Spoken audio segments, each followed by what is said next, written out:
da Canal Solar também já encerrou a palestra dele.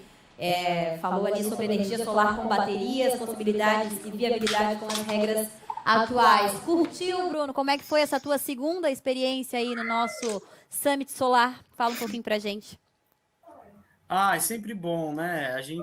Eu costumo falar, né, que assim eu sou filho de professores, né? Meus pais são professores, né? Sou irmão de professores também, né?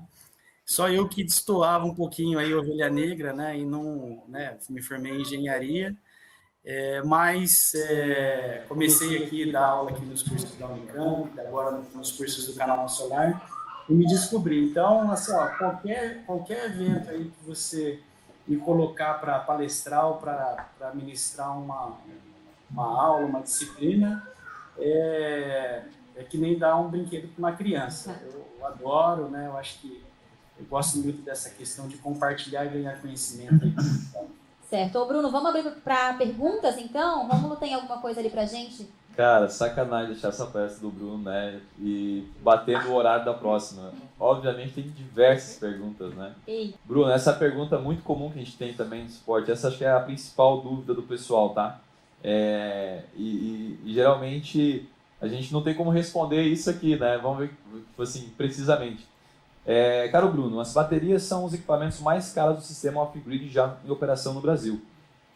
Queria lhe pedir uma estimativa de como que se calcula a capacidade de um banco de baterias para um sistema, acho que está cortado, sistema fotovoltaico, evidentemente. Né? Como que calcula a capacidade, ou seja, quantas baterias, etc. Legal. Como é que é o nome da pessoa que fez a pergunta? Desculpa, foi o Marcos Ferreira. O Marcos Ferreira. Então, Marcos, né, eu vou começar ali no início da tua pergunta, né? A gente tem que tomar um pouquinho de cuidado com a questão ali do o mais caro ou menos caro, né? A gente tem que sempre pensar no valor que aquele componente agrega ao teu sistema, né? Então, a pergunta foi até uma das coisas que eu falei na minha apresentação, né? Qual é a dor do teu cliente que você está querendo remediar com o sistema de baterias, né? Quanto custa para ele, por exemplo, ficar sem poder consumir energia num período determinado, né? Então, isso tem que ser levado em consideração. E para fazer o dimensionamento de um sistema de baterias, né, de um banco de baterias, primeiro, né, você tem que identificar qual que é o objetivo daquele projeto, né? Se é um projeto que vai ser feito para simplesmente fornecer um backup para aquele cliente, ou se você vai fazer uma arbitragem, né, que eu comentei lá na apresentação, né, você carregar essas baterias no momento em que a energia é mais barata, né, ou às vezes até carregar do teu sistema solar, né, para consumir num período de horário de ponta, por exemplo, né?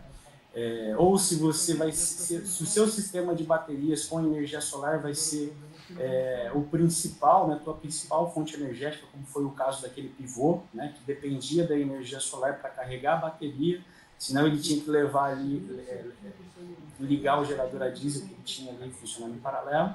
Então você tem que identificar primeiro qual que é a tua aplicação, né?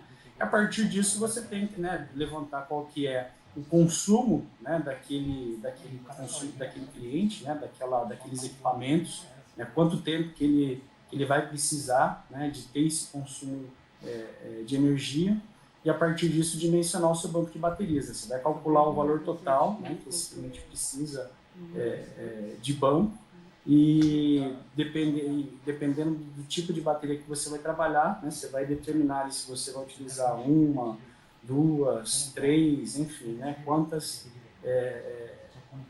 bancos de baterias você vai utilizar, tá? Depende muito da aplicação. Depende do caso, né? Aqui ele até complementa para um sistema de 10 kWp, mas, como você mencionou, tanto o tamanho do sistema quanto o banco de baterias depende da utilização, das cargas, etc., do comportamento de uso também desse cliente, né? Depende da estratégia. O Romulo, se você me deixa, só para não ficar uma resposta, né, claro. Assim, depende, né? Eu vou pegar um caso prático que foi o que eu mostrei ali na apresentação, né? Pegar uma casa convencional, né, no consumo ali de 300 kWh ali por mês, né? Olhando ali o perfil de consumo, né? Era um cliente que utilizou o banco de baterias para fazer arbitragem ali na tarifa branca, né? Então ele tinha que fornecer a quantidade de energia que ele consumia no horário de ponta, dava mais ou menos ali 3,6 kWh nesse período aí de ponta, né? Então, o dimensionamento, né, foi de 3,6 kWh, né? Lembrando aí que a gente carrega e descarrega diariamente esse banco de baterias. Então, de novo, né, depende muito aí do tipo de aplicação e qual que é o objetivo daquela aplicação. Perfeito. Tem uma pergunta interessante aqui, que na verdade são duas perguntas do Lucas Souza sobre a bateria de carro híbrido, tá? Se essas baterias podem ser utilizadas em sistemas solares com armazenamento, imagino que residenciais, né? Se já existe algum estudo ou aplicação sobre o que fazer com essas baterias dos carros híbridos. Isso daí foi um tema, inclusive, que eu tratei ali na apresentação também, né? Que existe as baterias, né, de second life, né, segunda vida aí, né, para falar o português, né. Então o que acontece, né? As aplicações das baterias nos veículos, né, elas têm um ambiente mais hostil, né. Então ela se desgasta mais rápido, né, e ela deixa de entregar, né, os requisitos ali que uma aplicação em veículo elétrico precisa muito rapidamente, né? Questão ali de 3, 4 anos, nessa bateria ela não serve mais para o veículo elétrico, que é uma aplicação hostil.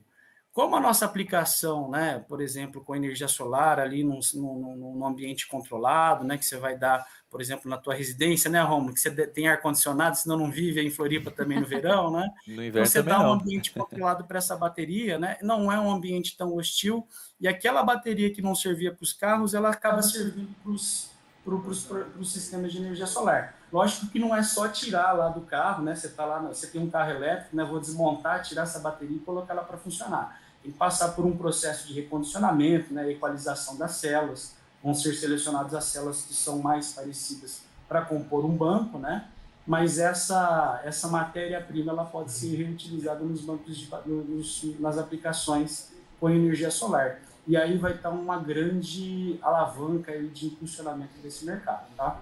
Bacana. Inclusive, uma informação também do Fotovoltaica UFSC, né, que é da Universidade Federal. A gente foi visitar lá também. Eles já estão com esses estudos e eles já têm baterias também de veículos híbridos que estão sendo utilizadas lá para sistemas fotovoltaicos, tá? Então, eles já utilizam, já estão em fase de testes e estudos. Eu não lembro qual é a montadora, não vou me arriscar aqui, se não me engano é a Nissan, eu não tenho certeza, mas já tem sim estudo no Brasil, inclusive aqui em Florianópolis, nesse sentido. Então é isso. Bruno, eu vou te passar depois essa bronca aqui, tá? Você resolve essas dúvidas aqui, já que você trouxe o assunto da vez, você se vira, beleza? Não, a gente vai acabar atrasando o restante do pessoal aqui, né? E a gente preza muito também para manter o horário das palestras. O pessoal que deve estar esperando a próxima já está nos assistindo, sim. Então sejam bem-vindos aí. Agradecer aqui ao Marcel, tá? Como a gente falou, primeira vez, né, no Summit e com a Prieto nos eventos, mas teremos muitos ainda. E o Bruno já nosso parceiro aí de longa data. Beleza, pessoal? Muito obrigado pela participação de vocês.